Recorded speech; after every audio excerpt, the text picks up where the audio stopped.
बड़ा अपडेट अपने दर्शकों को बता दें कि बगदाद में भी लगातार अमेरिकी दूतावास के बाहर प्रदर्शन देखने को मिला। उसकी तस्वीरें भी हम आपको थोड़ी देर में टीवी स्क्रीन पर दिखाएंगे, लेकिन बता रहे हैं कि बगदाद में भी अमेरिकी दूतावास पर प्रदर्शन किए जा रहे हैं। देखिए ये प्रदर्शन शायद उग्र प्रदर्शन है। देखिए तस्वीरें हम अपने दर्शकों को दिखा रहे हैं कि कैसे वहां पर लोग वहां पर एकजुट हो रहे हैं और यहां पर किस तरीके से अमेरिकी दूतावास के बाहर भारी संख्या में लोग लगातार अमेरिका के खिलाफ प्रदर्शन कर रहे हैं। और ये प्रदर्शन ईरान के सुप्रीम लीडर के आप कह सकते हैं कि उनके खिलाफ कार्रवाई और उनकी हत्या के बाद लगातार ये प्रदर्शन किए जा रहे हैं। क्योंकि खामेनेई सिर्फ ईरान के शिया लीडर नहीं थे, ईरान से बाहर जो शिया नेता है, जो शिया है पूरे विश्व में, वो सब एक उनकी आइडियोलॉजी उनको अपील करती है, उनका तरीका अपील करता है कि हम अमेरिका के खिलाफ हैं, मैं अकेला इस उम्र में ललकार रहा हूं अमेरिका को। तो जो उन्होंने अपनी एक छवि बनाई, वो छवि के कायल बहुत लोग थे, इससे इनकार नहीं किया जा सकता है।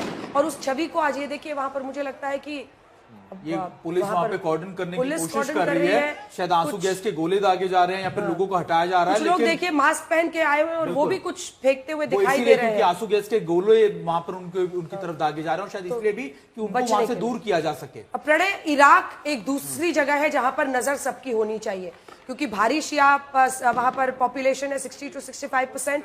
और आज सुबह से वहां खबरें आ रही हैं कि लोग बहुत ज्यादा उग्र हो रहे हैं। बिल्कुल। और अगर आप देखें कि कासिम सुलेमानी के मारे जाने के बाद से इराक जो है वो स्पॉटलाइट में है, ईरान, इराक और अमेरिका के इस पूरे ट्रायंगल के अंदर। और उसके बाद से आप देखें कि ईरान ने हमला किया था इराक में ही, बगदाद के अंदर जो अमेरिका का दूतावास और अमेरिका का बेस है उसके खिलाफ किया था। इसके साथ साथ बड़ी शिया आबादी वहां पर है। इतिहास भी अगर आप देखें तो अयातुल्लाह खुमैनी जो है वो ईरान से निकलकर सबसे पहले इराक गए थे, इराक के बाद ही वो फ्रांस गए थे। तो अगर आप देखें तो इसके अंदर आबादी की दृष्टि से प्लस इस्लामिक, आपने चूंकि जिक्र किया इस चीज का, केवल शियाओं की नहीं, सुन्नियों की भी एक बड़ी आबादी ऐसी है दुनिया भर के अंदर फैले मुस्लिम आबादी के अंदर, जो अयातुल्लाह खुमैनी को एक रिलीजियस लीडर के तौर पर माना जाता है। क्योंकि ये जो अयातुल्लाह का जो टाइटल है, ये टाइटल इस्लामिक जो उस पर है, यानी आपने कितना रिसर्च किया है, आपने बुक्स लिखी हैं, आप इस्लामिक स्कॉलर के तौर पर एक रिवर्ड नेता हैं। ये अयातुल्लाह का पूरे एग्जाम होते हैं, क्योंकि मुझे बताया कि लंबे समय तक कि आपको इस सीनियरिटी देखी जाती है कि आप करीबन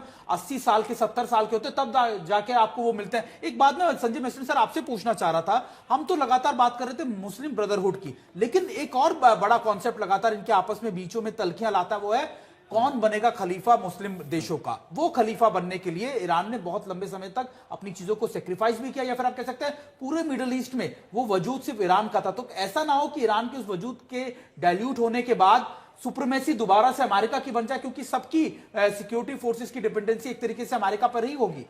देखिए, जहां तक ये खलीफा बनने की कहानी है, यस, ईरान का भी इरादा था, साथ में पाकिस्तान तो बार बार बोलता है कि मेरे पास तो इस्लामिक बॉम्ब है, न्यूक्लियर वेपन को, only country with Muslim country with Islamic है, और आपका सऊदी अरेबिया है। लेकिन मेरे को लगता है अमेरिका तो मामला खराब हो गया सर, पाकिस्तान का तो डूब चुका है। बिल्कुल, जैसे वो गाजा में, लेकिन पाकिस्तान के अंदर जो शिया आबादी है उसमें से कई इलाके ऐसे हैं जो काफी रेडिकल शिया आबादी है। इस समय आसिम मुनीर के लिए बहुत बड़ी चिंता होगी कि वो सिचुएशन कहीं इरप्ट ना हो जाए। समझ ही नहीं पा रहा कि वो गाजा पीस प्रोसेस का हिस्सा वहां बनने के लिए अपने मुस्लिम सिपाही भेजे कैसे, और यहाँ पर क्योंकि उनके ऊपर स्टिकर इसी चीज का पहले लग चुका था कि ये सत्ता में आए हैं अमेरिका की मदद करने के लिए और ईरान को कंटेन करने के लिए ही पाकिस्तान को अपनी तरफ किया गया है। वहां पर बूट पॉलिश का एक पूरा लाइन छिड़ गया ना, मतलब शाहबाज मुनीर के बूट पॉलिश करता है और मुनीर जाके ट्रंप का बूट पॉलिश करने लगे। तो वहां पर सबसे बड़ा चीयर लीडर जो वो ट्रंप के बन गए, ट्रंप ने तो खामेनेई को मार दिया, तो उनका तो पत्ता कटा। हाँ बिल्कुल। और आप पूछ रही थी इनका लीडर फिर क्या अमेरिका बनेगा? मेरे को लगता है लीडर अमेरिका नहीं बनेगा, अमेरिका कोऑर्डिनेट जरूर करेगा, लेकिन आई थिंक ये जितनी भी जीसीसी कंट्रीज हैं ये पार्टनरशिप पे चलेगी। देखिए, आईएमएफ कॉरिडोर एक बहुत बड़ा लाइव एग्जांपल है कि ये सारे नेशन। खबर इस वक्त आ रही है सर, भारत से यूरोप की कई फ्लाइट्स रद्द हो गई हैं और ऐसा लगता है कि जो स्थिति बन रही है, मतलब जो भी अवॉइड कर सकता है इंटरनेशनल फ्लाइट्स की प्लानिंग, तो फ्रैंकफर्ट हो, लंदन हो, वियना हो, इन तमाम जगह की फ्लाइट्स रद्द कर दी गई हैं। ऐसे वक्त पर अभी अंतर्राष्ट्रीय यात्रा करना वैसे भी बहुत खतरे से खाली नहीं है, क्योंकि जो स्थिति बन रही है, कई लोग तो ये कह रहे हैं कि ईरान अगर पूरी तरह से लारजानी के जो तेवर इस वक्त दिख रहे हैं, अगर वो इसके बाद यूरोप में कई जगहों पर अमेरिकन बेसेस है। हालांकि इस वक्त यूरोप और अमेरिका का जो लव अफेयर है वो पूरी तरह से ब्रेकअप की स्थिति में पहुंच चुका है, बहुत कठोर हो चुका है। लेकिन मुस्तफा मुंबई से हमारे साथ जुड़ गए। मुस्तफा, यूरोप की भी फ्लाइट्स रद्द हो रही है, एयरपोर्ट्स पर बताया जा रहा है लोगों को कुछ दिक्कतें हो रही हैं जो पहले से, क्योंकि किसी ने ये सोचा नहीं था कि इस तरह की स्थिति बन जाएगी।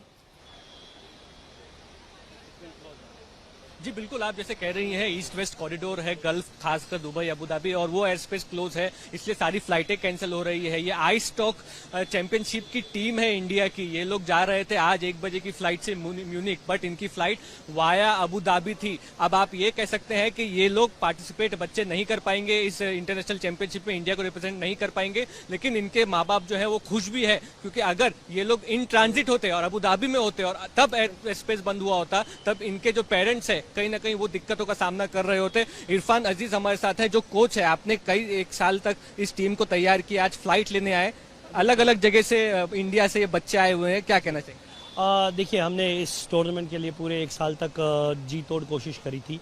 हम चाहते थे कि हम जाए और अपना प्रदर्शन करें और हम अपना देश का नाम ऊंचा करें, बट अनफॉर्चुनेटली जंग किसी की सगी नहीं होती है। सो जंग की वजह से जो सारी फ़्लाइट्स कैंसिल हो गई, ईस्टर्न कंट्रीज सारी बंद हो गई और हमारी फ़्लाइट इतिहाद से थी जो कि वाया अबू धाबी जाने वाली थी, जो कैंसिल हो गई। अनफॉर्चुनेटली हम नहीं जा सकते और हमारे पास कोई ऑप्शन नहीं है। एक ही ऑप्शन था Lufthansa airlines, but Lufthansa airlines direct flight है तो काफ़ी महंगी भी और काफ़ी बुक भी रहती है। उसमें वैसे ही हमें पहले टिकट नहीं मिला था 8 तारीख तक, बट अनफॉर्चुनेटली इतना मेहनत करने के बाद अब हम चलिए, सभी फ्लाइट्स रद्द हो रही हैं, यूरोप के लिए फ्लाइट्स रद्द हो रही हैं, फ्लाइट्स प्रभावित हो रही हैं। आम नागरिक अगर वहां पर मिले, क्योंकि अब एक की तो समस्या है नहीं, ये सबके लिए है और जान इस वक्त कीमती है और ऐसे में सबको बहुत संयमित तरीके से चलना होगा। लेकिन ईरान से लेकर इराक तक जो स्थिति बन रही है, जो शिया समुदाय अल खमेनी के साथ खड़ा दिखने के लिए या फिर कह लीजिए इमोशनल तरीके से, भावनात्मक तरीके से बहुत चार्ज्ड है इस वक्त और कई जगहों पर प्रदर्शन हो रहा है, तेहरान से लेकर इस्फहान और वहां इराक में आप देख रहे हैं। अंजना, चूंकि आप जिक्र कर रही थी फ्लाइट्स के रद्द होने का, भारत सरकार ने अब से थोड़ी देर पहले एक एडवाइजरी इशू की है जिसमें कहा गया है कि जो जिन लोगों की फ्लाइट्स थी, जिनके वीजा खत्म हो रहे हैं, वो वीजा के एंड होने पे टूरिज्म के लिए आए थे, फ्लाइट्स नहीं ले पा रहे हैं, उनके लिए FRRO जो है वो असिस्टेंस दे रहा है। जिन लोगों को अपना जो वीजा एक्सटेंशन करवाना है और जो रुक सके तो वो लोग संपर्क कर सकते हैं FRRO से भी, क्योंकि ऐसे बहुत सारे लोग हैं जो कि फ्लाइट्स रद्द होने के कारण एयरपोर्ट पर फंस गए हैं। वो होटल से चेकआउट कर चुके थे, एयरपोर्ट पे हैं, तो ये सारी जगह पे डिसरप्शन है। ऐसा नहीं है कि केवल गल्फ के रीजन के अंदर है या यूरोप में है, भारत में भी बहुत सारी जगह पे फ्लाइट डिसरप्शंस हैं। बिल्कुल, और ये एक चैलेंज बनेगा सभी सरकारों को कैसे इसको स्मूथली उन लोगों के लिए सहूलियत है। लेकिन कुछ मुश्किलों के बीच अब कहते हैं ना, जब जान पर बनाए तो फिर कुछ ऐसे फैसले लेने पड़ते हैं और अच्छा रहेगा कि वो लोग सुरक्षित इसी देश में वीजा एक्सटेंशन की भी अगर प्रक्रिया है उसकी शुरुआत करें और कोई वैकल्पिक जगह देखे रहने के लिए। लेकिन इस बीच हम आपको तस्वीरें दिखा रहे हैं, ये इस्फहान की तस्वीरें हैं, तेहरान की तस्वीरें हैं, जहां पर जबरदस्त विरोध प्रदर्शन हो रहा है। और जो 4 तस्वीरें हम सुबह दिखा रहे थे वो एक बार फिर से अपने दर्शकों को दिखा सकते हैं जो हमारे साथ नए सिरे से जुड़ रहे हैं, क्योंकि वहां पर एंकर बताते बताते स्टूडियो में ही खबर रोक पड़ा।